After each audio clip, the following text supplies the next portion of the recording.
miembros de la iglesia y así de todos los asistentes, de los niños, de los jóvenes, de los adultos. Y es por eso que nosotros estamos aquí hoy, porque vamos a retomar la escuela dominical para los adultos en este lugar, dado que en el salón social estarán ubicados los niños y los jovencitos, estarán allí. Y a partir de hoy nosotros estaremos en este. Hoy estaremos dando lugar en todo el programa de escuela dominical de la iglesia, estaremos dando lugar a un seminario que hemos llamado Edificando la Familia. Y hemos trazado un contenido de 6 temas o 6 domingos, donde serán 5 los temas que estaremos trabajando. Y hoy nos corresponde hablar de la familia, un diseño divino.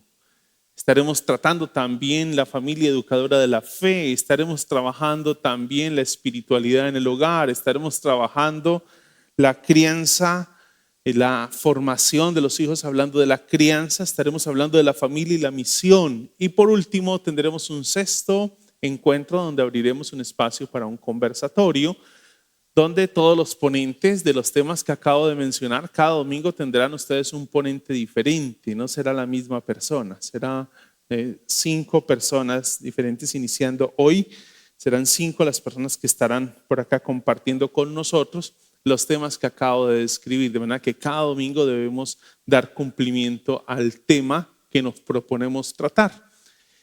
Y el 6º domingo, que es el 8 de diciembre, estaremos en un conversatorio y el conversatorio se trata de contar con la presencia de todos los que han participado en las exposiciones y ellos estarán tratando de dar respuesta a las inquietudes, preguntas, a todo lo que se quiera formular a partir de lo que ha sido la experiencia que hemos tenido en este trabajo de la familia, de edificando la familia y así con cada tema. Así que si tiene alguna pregunta, le invito para que la vaya escribiendo, vaya tomando nota y al final abriremos un espacio para las preguntas. Sí, al final en el 6º encuentro, 8 de diciembre.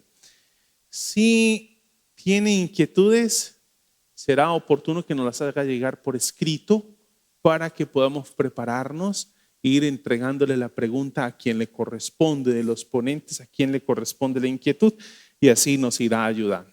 Si usted va a participar en algún momento, debe levantar la mano y le vamos a hacer entrega del micrófono. ¿Sí? Le hacemos entrega del micrófono. ¿Por qué? Porque lo estamos grabando. Los 6 encuentros, las 6 clases, las 6 ponencias o exposiciones, las estaremos grabando en el propósito de que quien no pueda participar en una de las clases pues tenga acceso a ellas a través de YouTube. Entonces usted, si falta alguna de las clases, puede participar en YouTube. No es una transmisión en vivo, así que no espere el link para la clase, sino que es una transmisión diferido. Ahorita mismo se está grabando y esta semana lo estamos subiendo y ya está quedando editado y organizado el video para subirlo a YouTube para que esta misma semana podamos subir. Es así entonces que damos inicio a este espacio, queriendo el Señor que nos ayude en este caminar, que sea su gracia la que nos dirija en este punto de reflexión, en este tema tan complejo, ¿no? Un asunto tan difícil de tratar, máxime las tensiones que hoy se viven en torno a la familia, las diferentes como posturas que hay frente a la familia. Es complejo tratar el tema de familia, no es algo sencillo, pero trataremos de aportarle en algo al tema de la familia. Así que le invito para que oremos al Señor y que sea Él quien nos dirija en este espacio. Señor, agradecidos estamos contigo por la oportunidad que nos brindas de podernos encontrar. Rogamos tu presencia con todos nosotros y que en este camino que iniciamos hoy por 6 domingos, Señor, sea un espacio de reflexión, sea un espacio para meditar, para, Señor, revisar nuestra vida, la iglesia y mirar de qué manera la iglesia responde, Señor, a los desafíos que hoy tenemos desde tu palabra. Y trazarnos preguntas como, ¿debe la iglesia ajustarse o debe la iglesia persistir en su mensaje frente a lo que hoy, Señor, enfrentamos en ese grupo familiar. Estamos pues en tus manos, Señor. Ayúdanos y dirígenos, que sea tu gracia con todos nosotros, en el nombre de Jesús. Amén. Y hoy estaremos hablando acerca de la familia, un diseño divino. Y cuando estaba revisando esto, yo dije, ¿por qué se me ocurrió a mí tratar este tema en 50 minutos? Y ya menos de 50 minutos, porque con la introducción ya me quedan como 40. Entonces, ¿cómo se me ocurre a mí tratar de reducir este tema a 40 minutos? Pero voy a tratar de hacerlo mejor para todos ustedes. Y voy a iniciar con este texto de Deuteronomio capítulo 4, versículo 9.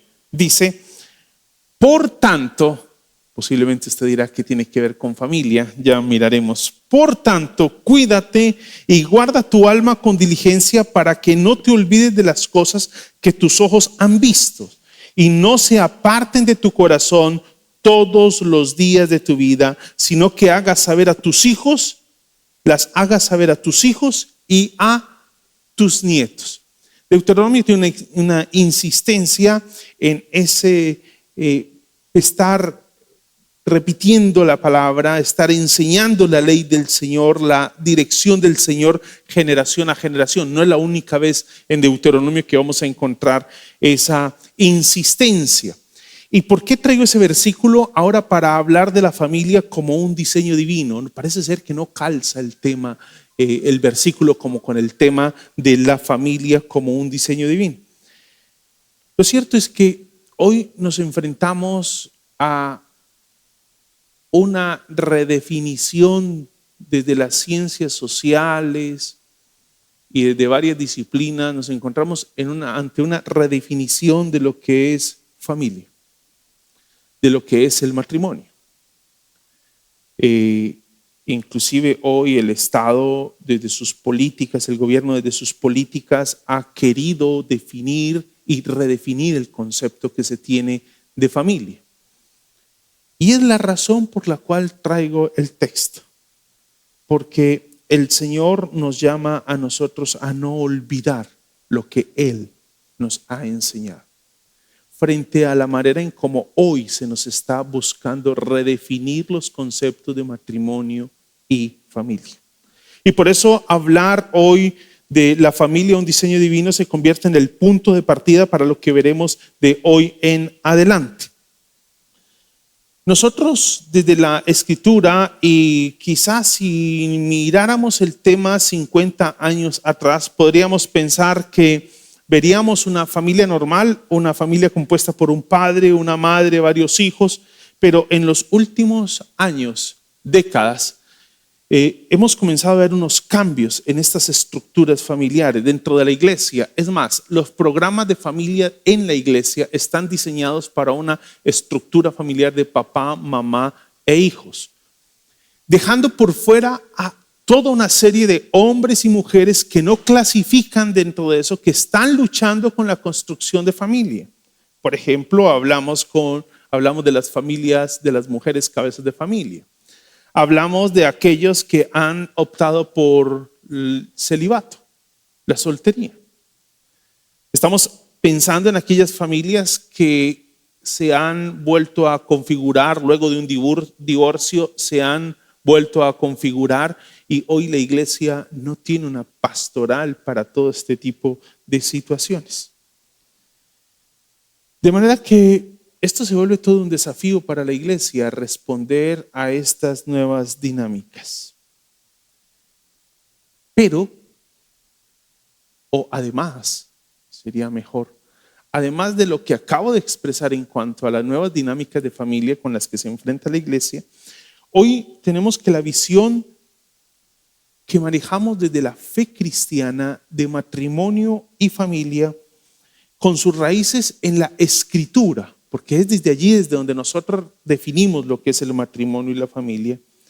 Nosotros nos encontramos hoy con un conjunto de valores, de principios y aún de políticas que están llevándonos a nosotros a replantear lo que ha sido el concepto y la visión de matrimonio y familia.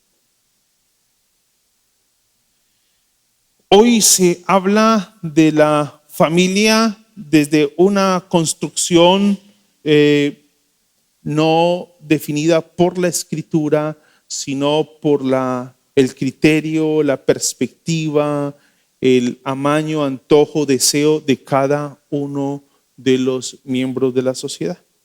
Vamos a pensar en esto antes de continuar, en una definición de familia. Cuando pensamos en una definición de familia a la luz del diccionario de la Real Academia, diccionario de la Real Academia Española, la primera acepción que vamos a encontrar de familia es la siguiente, en el diccionario de la Real Academia de la Lengua. Dice, unión de hombre y mujer concertada mediante ciertos ritos o formalidades legales para establecer y mantener una comunidad de vida e intereses. En esa primera definición nos va a dejar ver lo que ha sido el concepto de familia tradicional, como nosotros lo comprendemos desde la escritura, la composición entre un hombre y una mujer, una unión entre un hombre y una mujer que está concertado, está avalada mediante unos ritos, un reconocimiento social, hay siempre una ceremonia, algún acto social que le da validez a esa unión. Recuerdo muy bien que, no sé cuán cierto sea esto, pero creo por lo que me lo expresó un profesor en el seminario, que parecía ser que muchos de los esclavos en Estados Unidos, cuando vivían esos procesos de esclavitud, que no gozaban de oportunidades, de derechos, una manera de ellos avalar las relaciones parecía ser que era tirar algún objeto sobre el piso y en medio de toda la comunidad comenzar a danzar encima del objeto. Era un rito en el que toda la comunidad participaba y entonces reconocían esa nueva unión que se estaba gestando. Y es lo que el diccionario de la Real Academia nos va a definir. Pero tenemos una segunda acepción de la palabra. Y la segunda acepción de la palabra sí se sale del marco de lo que nosotros hemos configurado como familia. ¿Cuál es esa segunda acepción? En determinadas legislaciones, unión de dos personas del mismo sexo concertada mediante ciertos ritos o formalidades legales para establecer y mantener una comunidad de vida e intereses. Ya se nos sale del marco que nosotros hemos y tenemos como herencia de nuestra fe, como concepto a partir de la escritura. Se nos sale totalmente del marco el asunto. Se nos sale del marco. ¿Sí? Y esto nos plantea la diversidad de opiniones frente a las que nos encontramos hoy cuando hablamos de familia. La diversidad de opiniones. Desde las ciencias sociales hoy se cuestiona lo que es el concepto de familia tradicional como único modelo y modelo original de familia. Se cuestiona y se asume la familia solamente como un constructo social, entendiendo un constructo social como aquellos significados, nociones, connotaciones que se le asignan y las personas le asignan a determinados objetos o eventos. Es algo que se va construyendo y se va avalando y se va reconociendo a medida que se va desarrollando y se va configurando la sociedad. Son artefactos que no existen en la naturaleza y nos inventamos para facilitar las relaciones interpersonales y la interacción entre las personas y el entorno. Así se entiende hoy el matrimonio de la familia nuclear como nosotros lo comprendemos. No es un diseño que nos viene dado, sino es algo que resultó de la convivencia y la dinámica de cómo nos organizamos nosotros. A ver, si dos personas quieren irse a vivir juntas, ¿cómo nos organizamos? Entonces definimos que eso se hacía mediante este proceso, aquel otro proceso, mediante este evento o este rito, ese reconocimiento social, y así se le fue dando. Fue un constructo y es un constructo social.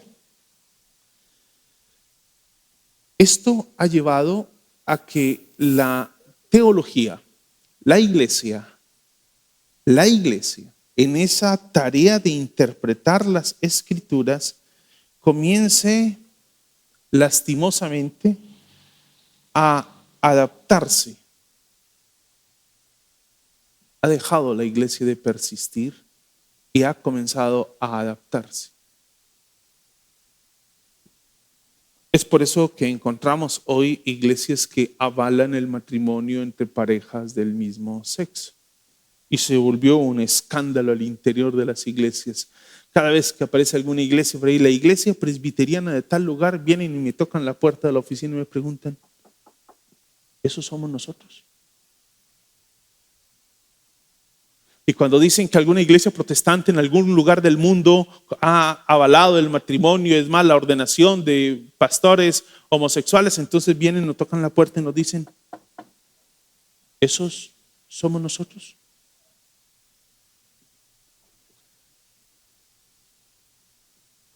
Lo cierto es que hoy hasta nuestra denominación lucha con el tema. No en Colombia, pero sí a nivel mundial es un tema de discusión.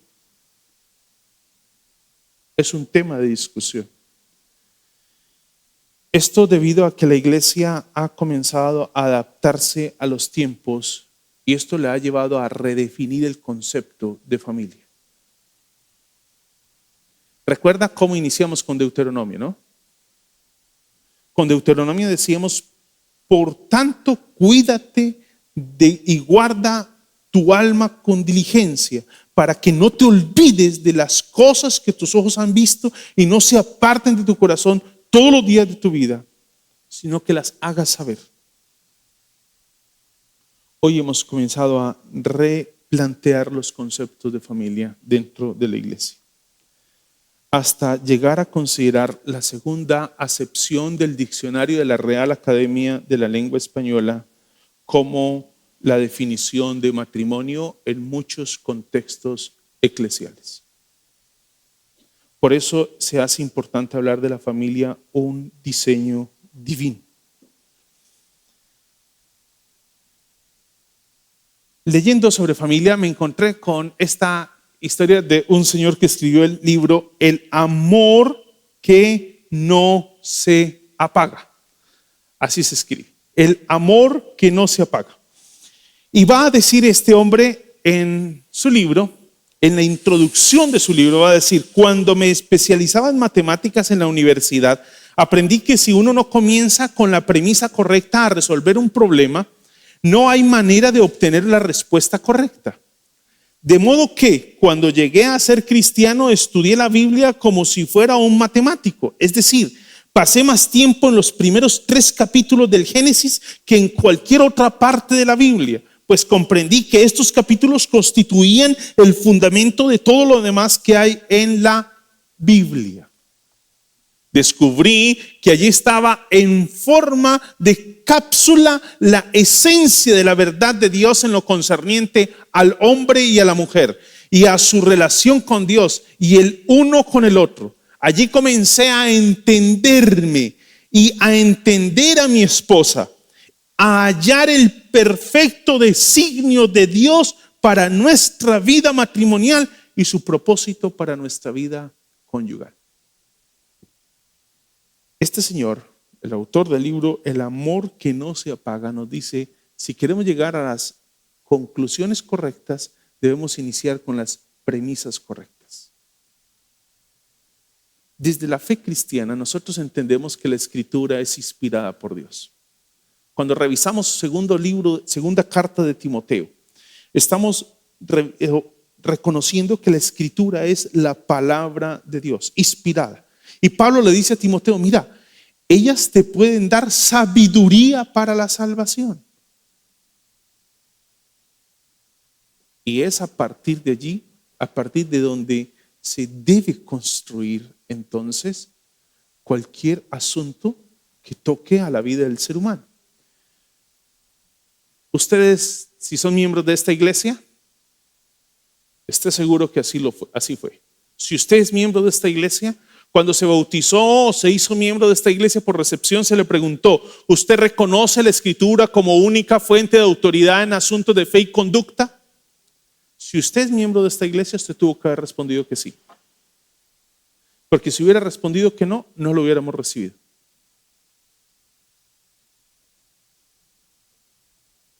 Así de sencillo.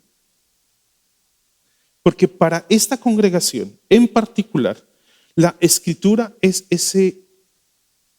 esa directriz, esa norma en asuntos de fe y conducta. ¿Usted quiere saber qué creer? Estudie la palabra. ¿Usted quiere saber qué es lo que debe hacer? Estudie la palabra. ¿Qué decisión tomar? Estudie la palabra. No se pierda el sermón de ahorita a las 10 de la mañana y entenderá un poco más esto. ¿Usted quiere orientar su vida? Estudie la palabra. Es aquí donde nosotros necesitamos volver a la normalidad, porque nos han hecho creer que la fe cristiana es anormal. Desde la escritura, la fe cristiana es la normalidad. Chesterton es un hombre loco, tipo un escritor impresionante inglés. Escribió un librito sobre la historia de la familia. Y en el comentario que encontré sobre el libro de él, no tengo el libro, desafortunadamente. No es fácil conseguirlo en Colombia, pero vamos a ver cómo lo conseguimos. Chesterton, en el comentario que hacen a ese libro, dice: el que escribe el comentario sobre el libro, dice lo siguiente: en un mundo que ha perdido contacto con la normalidad, se necesita un pionero para descubrir las maravillas de lo normal. Chesterton es un hombre de fe, un intelectual y hombre de fe. Y quien comenta este libro lo dice así: se necesita un pionero para descubrir las maravillas de lo normal. Desafortunadamente nos han hecho creer que lo anormal es la fe. Desde la redefinición de familia como constructo social, ya nos están desarticulando el concepto de familia. Como es un constructo social, es algo que respondía a unas condiciones necesarias del momento en el que se construyó. Hoy ya no responde a las realidades de la sociedad contemporánea. Eso es lo que se dice. Pero sigamos el ejemplo del autor del libro El amor que no se apaga. ¿Y cuál es el ejemplo? Que partamos de las premisas correctas para poder llegar a la conclusión correcta. Entendiendo que la escritura es la palabra inspirada por Dios y que ella es nuestra fuente de autoridad en asuntos de fe y conducta y que ella es la que nos puede llevar a ser sabios para la salvación, son palabras de Pablo a Timoteo en su segunda carta. No son mis palabras, son las palabras de Pablo. Es una palabra que es inspirada, que es útil, porque es inspirada, es útil para educar, para redarguir, para corregir, para instruir en justicia, a fin de que el hombre de Dios sea perfecto, enteramente preparado para toda clase de bien. Entonces partamos de las premisas correctas. Y las premisas correctas desde la fe son las que encontramos precisamente en Génesis capítulo 1, versículos 26 al 31. Y dijo Dios: hagamos al hombre a nuestra imagen, conforme a nuestra semejanza, y ejerza el dominio sobre los peces del mar, sobre las aves del cielo, sobre los ganados, sobre la tierra, sobre todo reptil que se arrastra sobre la tierra. Dios creó al hombre a imagen suya, a imagen de Dios lo creó, varón y hembra los creó. Dios los bendijo y les dijo: sean fecundos y multiplíquense, llenen la tierra, sométanla, ejerzan dominio sobre los peces del mar, sobre las aves del cielo y sobre todo ser viviente que se mueve sobre la tierra. Versículo 29. También les dijo Dios: miren, yo les he dado a ustedes toda planta que da semilla, que hay en la superficie de toda la tierra, y todo árbol que tiene fruto que da semilla. Esto les servirá de alimento. Y a todo animal de la tierra, a toda ave de los cielos y a todo lo que se mueve sobre la tierra y que tiene vida, les he dado toda planta verde para alimento. Y así fue. Dios vio todo lo que había hecho y era bueno en gran manera. Y fue la tarde y la mañana del sexto día. Génesis tiene dos relatos de la creación. No son contrarios, son complementarios. El primero describe el día a día. El segundo relato de la creación se detiene en la obra cumbre de la creación. el ser humano. Esa es la pequeña diferencia. Capítulo 1, capítulo 2. Algunos teólogos ven contradicciones, pero no, es totalmente armonioso. Si el ser humano es la obra cumbre y es cuando Dios dice era bueno en gran manera como termina, entonces era apenas dar lugar a explicar cómo fue la creación de ese hombre y esa mujer. Y es lo que encontramos efectivamente en Génesis capítulo 2, versículo 7 y versículo 18 al 25. Entonces el Señor Dios formó al hombre del polvo de la tierra y sopló en su nariz aliento de vida. Fue el hombre un ser viviente. Aquí está pormenorizando lo que ya narró en el primer capítulo. Así se entienden las dos narraciones de la creación del ser humano. Versículo 18. Entonces el Señor Dios dijo: no es bueno que el hombre esté solo, le haré una ayuda adecuada. Y el Señor Dios formó de la tierra todo animal del campo y todo de los cielos y los trajo al hombre para ver cómo los llamaría. Como el hombre llamó a cada ser viviente, ese fue su nombre. El hombre puso nombre a todo ganado y a las aves del cielo y a todo animal del campo. Pero para Adán no se encontró una ayuda que fuera adecuada para él. Entonces el Señor Dios hizo caer un sueño profundo sobre el hombre y éste se durmió. Y Dios tomó una de sus costillas y cerró la carne en ese lugar. De la costilla que el Señor Dios había tomado del hombre, formó una mujer y la trajo al hombre. Y el hombre dijo: esta es ahora hueso de mis huesos, carne de mi carne. Ella será llamada mujer porque del hombre fue tomada. Por tanto, el hombre dejará a su padre y a su madre y se unirá a su mujer y serán una sola carne. Ambos estaban desnudos y el hombre y su mujer no se avergonzaban. Por favor, si va a leer, si va a fundamentar toda su doctrina, su constructo teológico, su idea teológica del ser humano, tiene que hacerlo a partir de los dos relatos de la creación. De los dos. Hacerlo de uno solo es dejar la historia a medias, tener una comprensión parcial.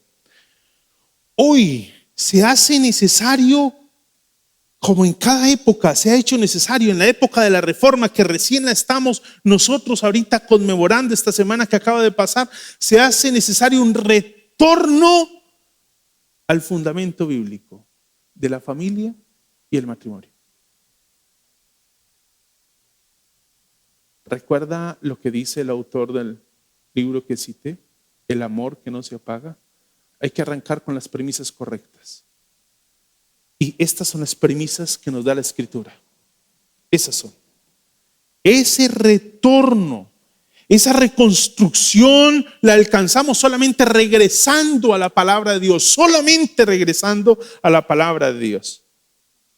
Expresión de la voluntad de Dios. Así se entiende la palabra, como la expresión de la voluntad de Dios que no está a la espera de la aprobación nuestra. No es la iglesia la que aprueba la palabra. Es más, si se quiere verlo claramente, es la palabra la que aprueba la iglesia, no la iglesia a la palabra. ¿Quiere usted saber si es una iglesia verdadera?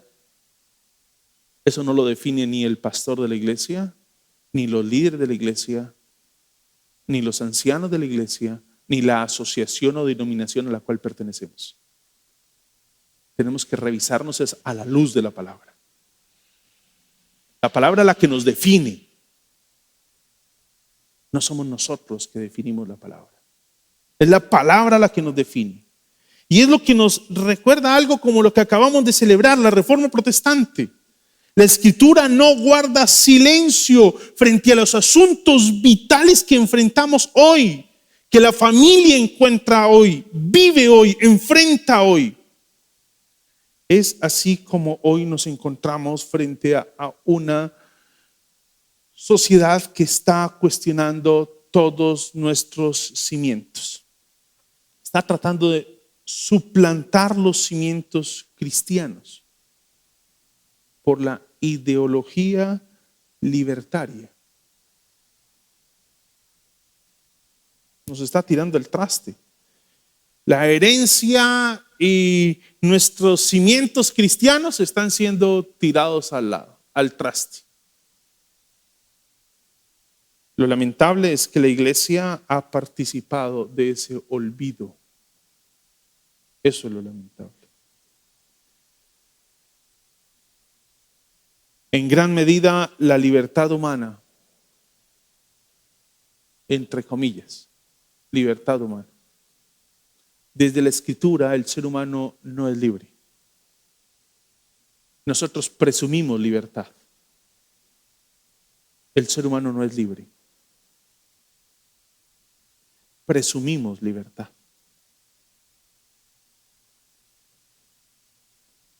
Ni el cristiano es libre,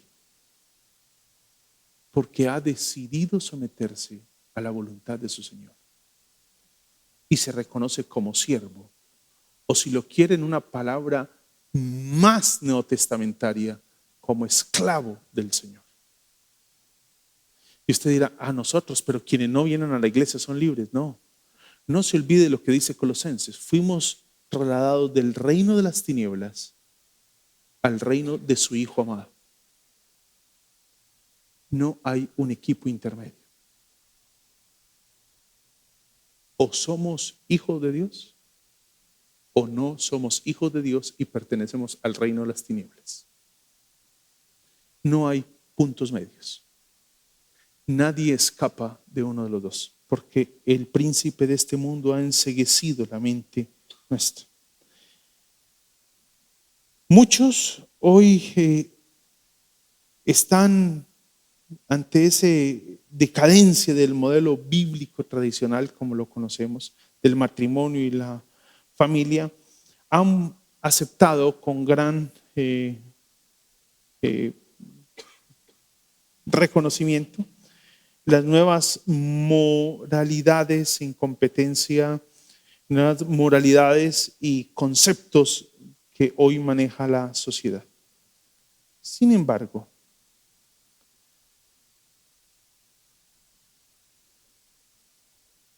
la familia, a la luz de la Escritura, no corresponde a una invención humana y no debería el ser humano atreverse a trastocar, manipular o moldear lo que Dios ha diseñado. Hacerlo nos ha conducido a la crisis que hoy vivimos en la sociedad. Quiero un ejemplo de ello. El sexo fuera del matrimonio se ha convertido en algo in dentro de la sociedad. Esto dentro y fuera de la iglesia cristiana. No me diga que fuera de la iglesia cristiana. Debemos reconocer y ser muy honestos. Dentro y fuera. Es pecado. Pero se ha convertido en algo in. Y esto del matrimonio, traigo estos libros para mostrar. Este libro lo leí hace poco y dice No podemos callar, de Albert Mohler. Y una de las cosas que me llamó la atención, no lo había pensado de esa manera. Este hombre va a decir lo siguiente, hablando de los anticonceptivos y el control de la natalidad. La llegada de los anticonceptivos modernos cambió la historia de la humanidad y la revolución sexual se vio impulsada por la separación entre sexo y procreación. Muchos evangélicos consideran que el control de la natalidad y de las tecnologías anticonceptivas son características de la era moderna que pueden utilizarse sin mucha reflexión moral o bíblica.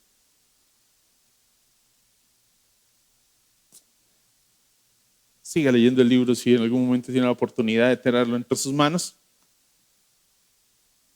Y usted se dará cuenta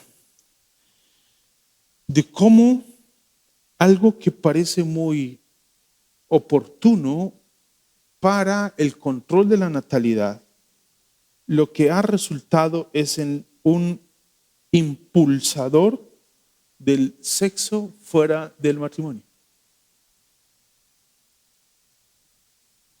Porque ya no hay temor de nada.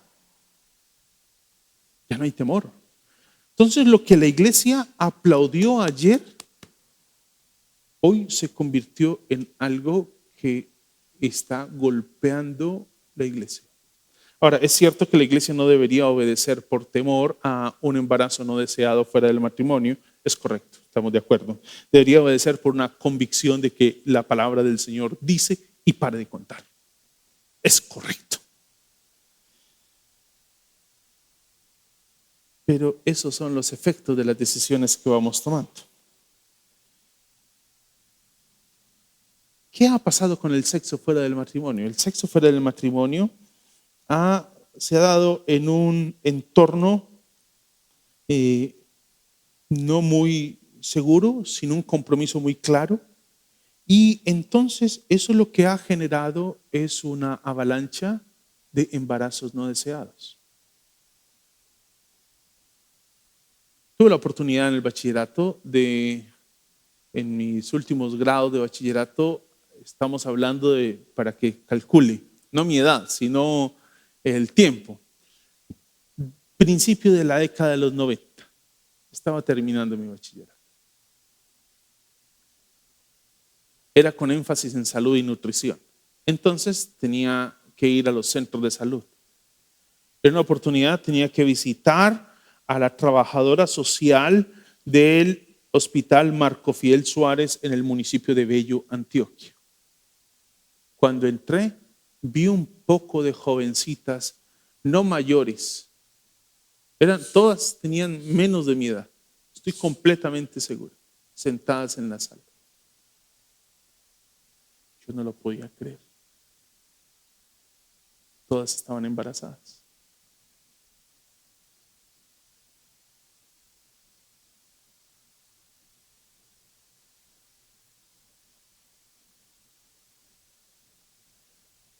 Los embarazos en los adolescentes y ahora el aborto son los ejemplos evidentes de aquellas cosas en las que hemos ido abandonando la fe cristiana. Hoy tenemos a Colombia como uno de los países abanderados. No el más, pero sí uno de los más libertinos en la parte del aborto.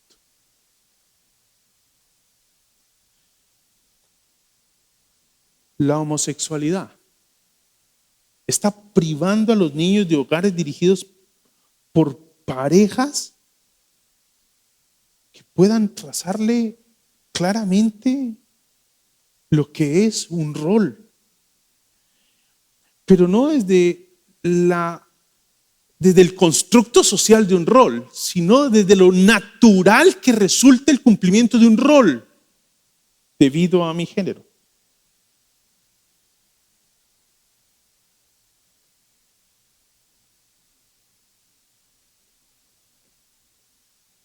La confusión de los roles de género es un problema cada vez más grave.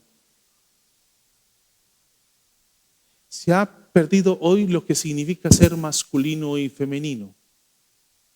¿Qué es la masculinidad y qué es la feminidad? ¿Cómo lo definimos? ¿Qué patrones son los que lo definen?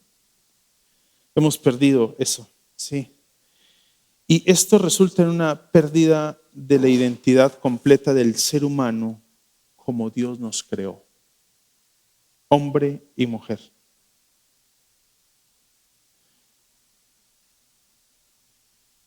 Es parte de la crisis. Sí. Se hace necesario, como nunca, esbozar una teología bíblica del matrimonio y la familia. Yo no espero ser tan ambicioso en el poco tiempo que me queda tratar de recoger esto, pero sí quiero compartir con ustedes unos principios básicos sobre lo que es la comprensión de lo expresado en la Escritura. No algo tan amplio como pensar en una teología.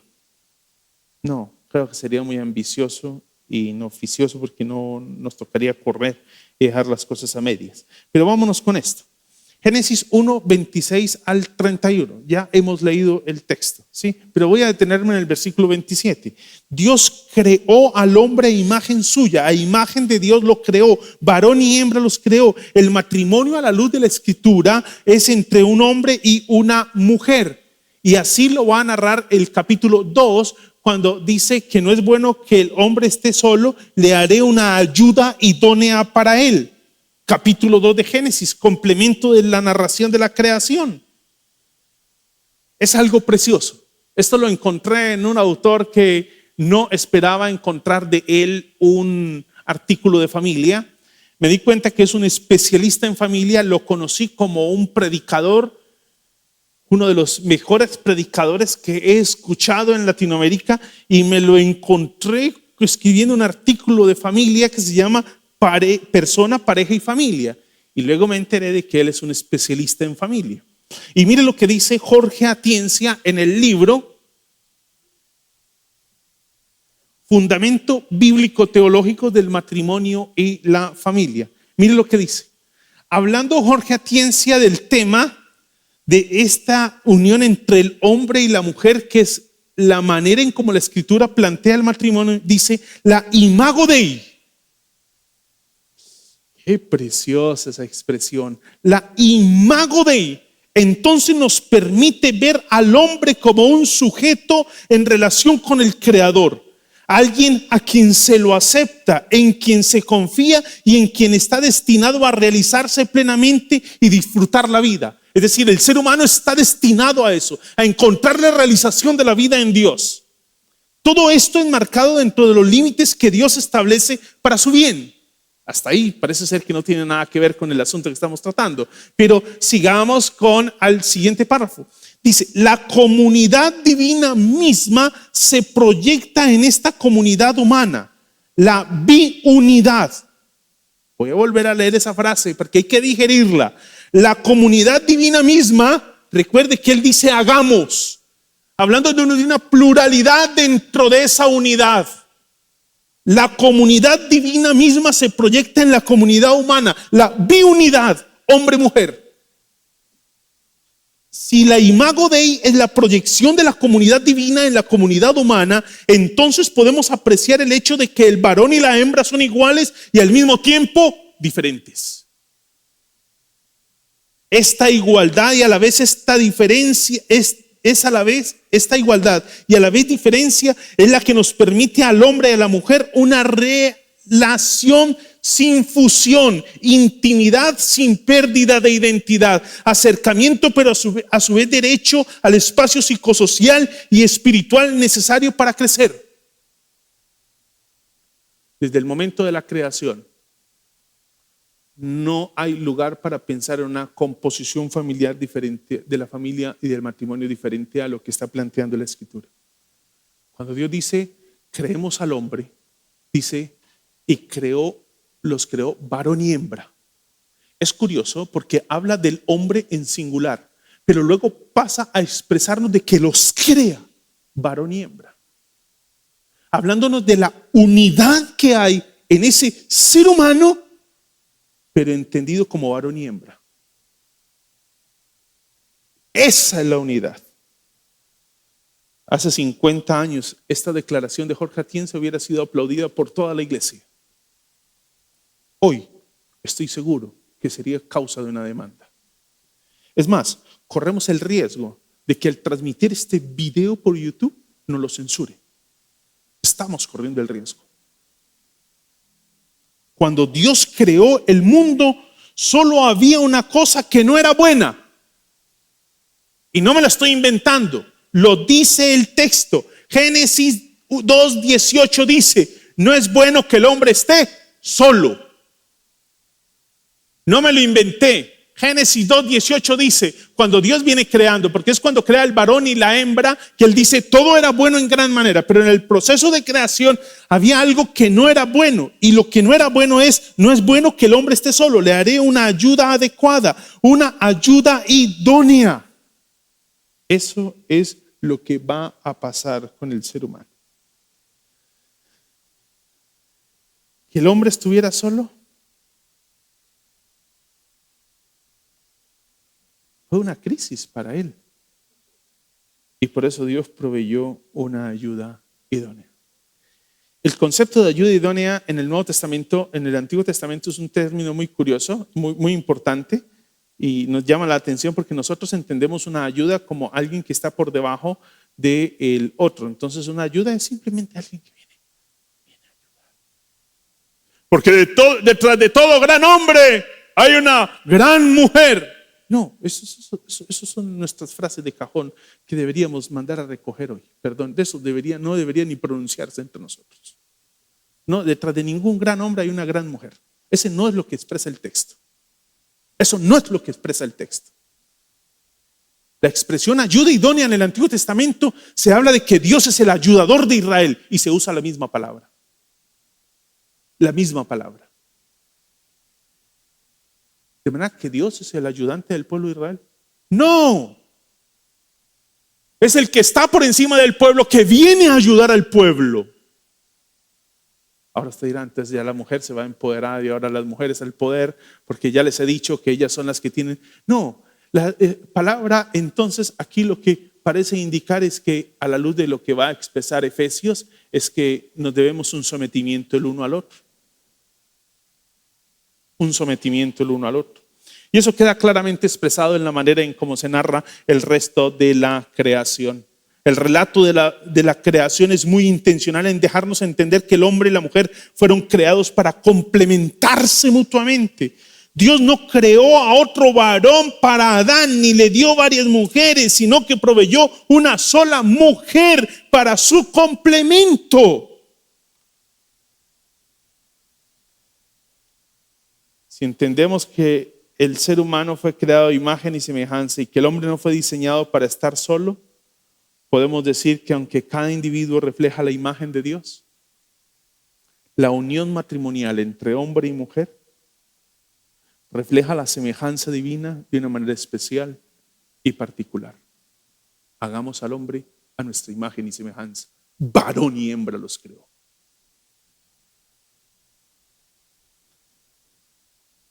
Esto nos recuerda lo que acabamos de leer de Atienza, ¿no? La comunidad divina misma se proyecta en esta comunidad humana biunidad hombre-mujer. Si la imago Dei es la proyección de la comunidad divina en la comunidad humana, entonces podemos apreciar el hecho de que el varón y la hembra son iguales y al mismo tiempo diferentes, se complementan. El matrimonio consiste entre la unión de un hombre y una mujer y no hay otra alternativa. Estamos pensando en el fundamento bíblico teológico del tema que estamos tratando de trabajar. Los cónyuges son diferentes, sus roles e iguales ante Dios. Y esto es importante porque hoy existe una tensión. Les he contado esto varias veces. Vamos a cumplir, mi esposa y yo, 16 años en esta congregación. Y puedo decirles, hace 14, 15 años llegó un hombre acá y trabajaba en una fundación con mujeres que vivían violencia intrafamiliar y toda la cosa. Lo saludé al terminar el culto, me crucé un par de palabras con él y me dice, le pregunté en la conversación, me di cuenta de lo que hacía, le pregunté cosas sobre su quehacer y llegué y me dice, el hombre un poco molesto con la iglesia, llega y me dice, ¿sabe qué es lo que yo lamento de ustedes? Yo estaba presto a escucharlo. Sí, cuéntenme, ¿qué le puedo servir? ¿Qué es lo que le molesta? La gran mayoría de las mujeres que han sido violentadas, que llegan a nuestra fundación, son esposas de hombres cristianos. Que partiendo de la idea de que el varón es cabeza del hogar y que la mujer debe someterse a ellas, las violentan. Desde la palabra, desde la economía, emocional, sexual y físicamente. Porque parece ser que ella no puede resistirse y decirle no a una relación. Parece ser que no puede contrariarlo en nada porque es un asunto de violencia. No, qué equivocados estamos. Qué equivocados. Mire el texto, dice Génesis 1, 26, 28, dice, hagamos al hombre a nuestra imagen conforme a nuestra semejanza. Y el versículo 27 es precioso. Dice, a imagen de Dios los creó, varón y hembra los creó. ¿Dónde reposa la imagen de Dios? ¿En el varón? No. Es que cuando dice el texto, Dios creó al hombre, está hablando de especie. Varón y hembra los creó, está hablando de género. ¿Dónde reposa la imagen de Dios? En ambos. Y si lo quiere ver desde el texto bíblico, a la luz de lo que nos comparte Jorge Atiencia, en esa unidad es donde se vive con mayor plenitud esa realización del ser humano, en esa composición de hombre y mujer. Sean fecundos, multiplíquense, llenen la tierra, ejerzan. ¿Esas son expresiones para quién? ¿Para el hombre? No, está en plural. La responsabilidad de ambos. En ambos reposa la imagen de Dios. La interpretación que la iglesia hoy le da a Efesios capítulo 5 es lamentable. Se ha entendido que el varón es cabeza del hogar, de la familia y de la mujer para someterla. Quiero decirle que desde Efesios capítulo 5 no se puede llegar a esa conclusión, porque el modelo es Jesús y nunca he visto a Jesús maltratando su iglesia. Y el modelo es Jesús, que dio su vida para santificar la iglesia. Si quiere tomar una palabra para resumir lo que es el liderazgo del hombre a partir de Efesios capítulo 5, sería una frase que hoy se trabaja en los gurús del liderazgo empresarial y de todo índole hoy. Sería el liderazgo de servicio. No fue una inversión de los gurús del liderazgo en nuestro tiempo. Está planteado desde el Nuevo Testamento. Cualquiera que pretenda hacerse el autor de lo que es el liderazgo de servicio está plagiando a Jesús de Nazaret. Porque cualquiera que quiera ser entre vosotros el más grande será vuestro servidor. Y si yo lo hago con ustedes, ustedes deben hacerlo con los demás. Ese es el modelo. Atiencia considera que la igualdad es percibida en el texto de Génesis al menos con tres aspectos. Somos iguales en condición, somos iguales en vocación y somos iguales en satisfacción. Condición es que en ambos reposa la imagen y la semejanza de Dios. Es un error de la teología de la Edad Media y me reservo el nombre del teólogo para que no vayan a descalificar al teólogo porque tiene algunos aportes positivos. La mujer no es un hombre mutilado. Eso es un error de la teología de la Edad Media. En ambos reposa la imagen y la semejanza de Dios. Ambos reciben la misma vocación. Toda la tarea se les delega a ambos. Y hay una satisfacción. Cuando Dios crea al hombre y la mujer, no dice, chanfle, ¿por qué crea a la mujer? No, no es bueno que el hombre esté solo. Recuerda que había solo una cosa que no estaba bien. Y no es bueno que el hombre esté solo. ¿Y qué hace? Crea a la mujer. Y una vez crea a la mujer, dice que todo es bueno en gran manera.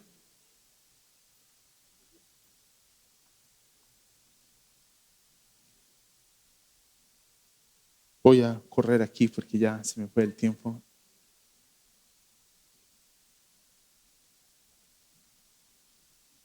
La unión, ya esto lo tocamos. ¿Se fue? Ya. La unión matrimonial es el contexto apropiado para la intimidad sexual. No hay otro. Por eso el texto dice que serán una sola carne. Y Proverbios habla mucho de unirse a la prostituta y lo que esto significa. Permítame, voy a resumirlo allí para que usted lo estudie en otra oportunidad y pueda hacer un análisis de esto. Mis notas Se las puedo dejar al final de todas las ponencias junto con las diapositivas. La unión matrimonial tiene la intención de ser inseparable. Es lamentable que el divorcio hoy sea la moda dentro de la iglesia. ¿Y por qué te vas a divorciar? Porque ya no lo amo. El amor se convirtió en un sentimiento.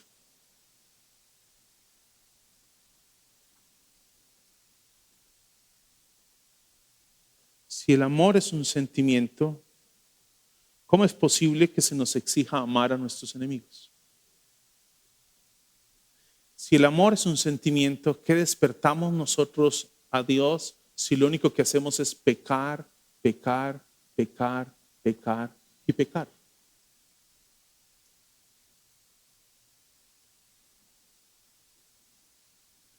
¿No debería Dios aborrecernos? Pero Él decidió amarnos. Es más, el Nuevo Testamento dice que Él decidió entregar su vida. No la motivó nada en nosotros. Nada. El amor que nosotros manifestamos a Dios es un amor motivado. No es una iniciativa humana, es un amor motivado. Es un amor motivado.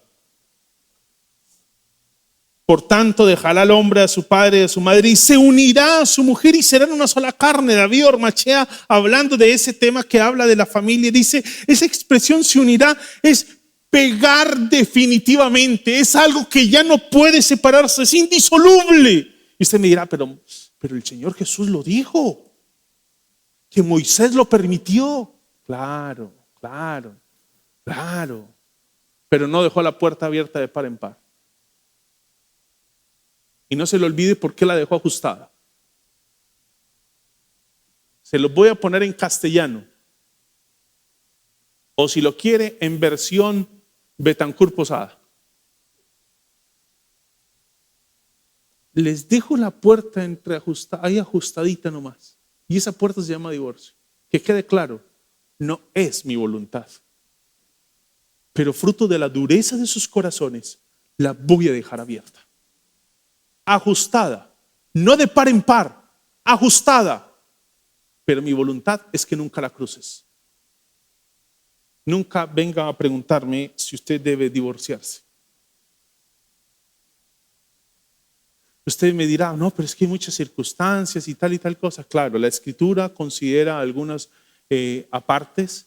Lo que pasa es que nosotros hemos hecho de la excepción la norma. Hemos hecho de la excepción la norma. La excepción se convirtió en la norma. Y hoy nos divorciamos y nos volvemos a casar y nos divorciamos y nos volvemos a casar. Y ninguna de las partes asume responsabilidad frente a lo que se está viviendo.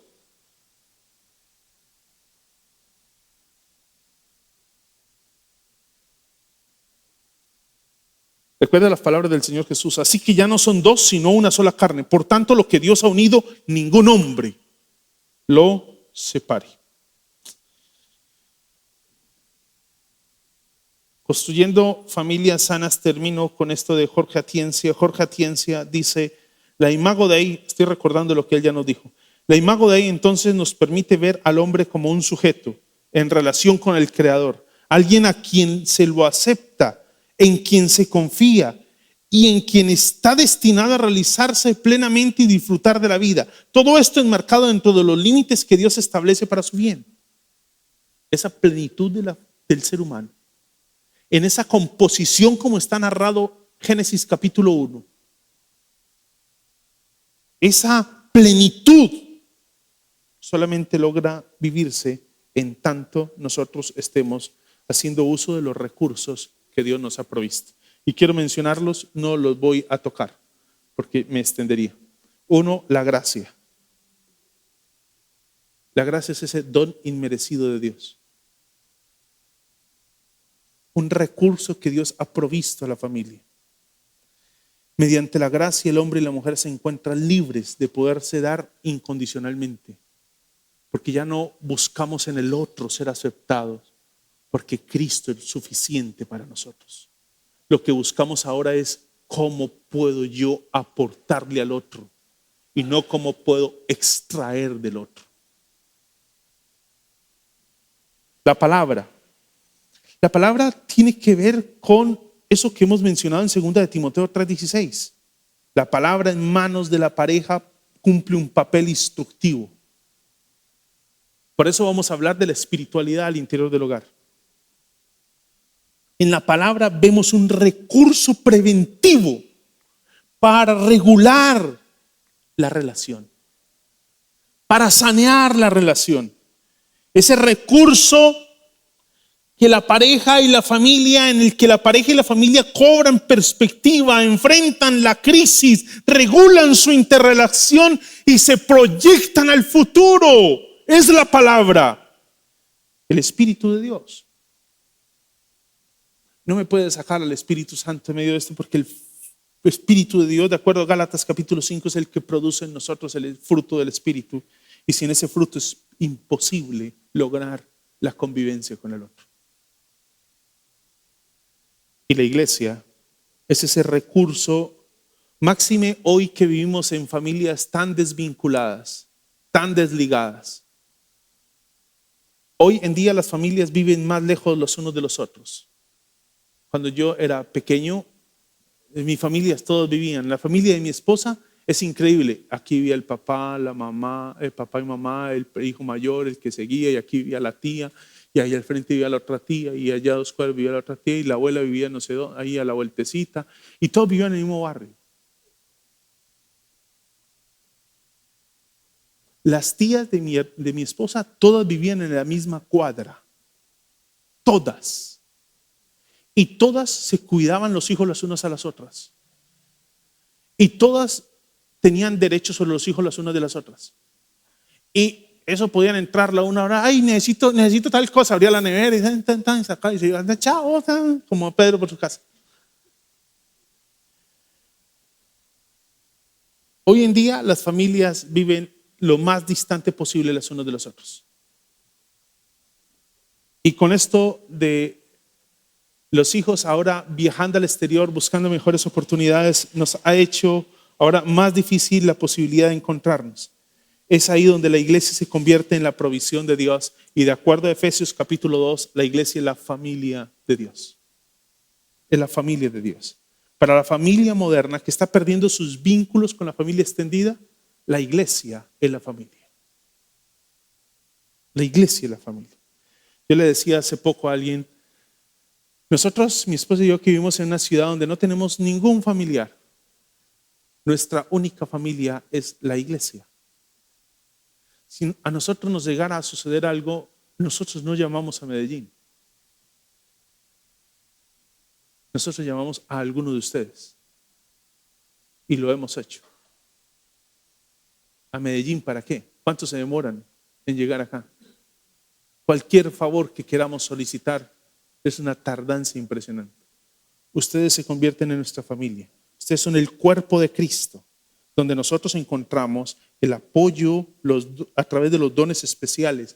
Y es acá donde usted encuentra consejería, discernimiento, consejo, experiencias compartidas, programas de enriquecimiento matrimonial, toda una oportunidad para servirnos y desarrollar aprecio los unos por los otros, de acompañarnos. La iglesia se presenta también como un recurso valioso para los solteros, para los separados, para los divorciados, para las familias incompletas, reconstituidas. La iglesia es el lugar donde encontrar aceptación, sanidad, apoyo, recursos, encarar la realidad muchas veces difícil. La iglesia como comunidad terapéutica es la oportunidad de interactuar saludablemente y evitar la marginación del resto de la sociedad.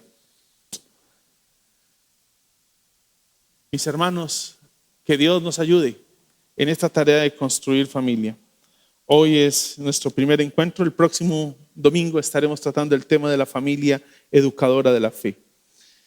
Así que espero que todos estemos en 8 días aquí participando a las 9 de la mañana para continuar en este ejercicio de crecimiento. En la caja de comentarios de cada video estaremos colocando las referencias bibliográficas que pueden ayudarle a usted en la consecución o ampliación estudio, profundización de cada uno de los temas y esperamos que sea de gran ayuda. Si tiene alguna pregunta, escríbala y en el 8 de diciembre estaremos tratando de resolverlas. Vamos a orar. Señor, gracias por esta oportunidad que nos has brindado, el espacio y el regalo de poder compartir y que sea pues tu amor y tu bondad con todos nosotros ayudándonos. Esto de construir familias, Señor, es todo un desafío en el contexto en el cual nos desenvolvemos. Ayúdanos para que podamos dirigir y encaminar, Señor, la iglesia en tus pasos. Tras de ti, Señor, en el nombre de Jesús. Amén.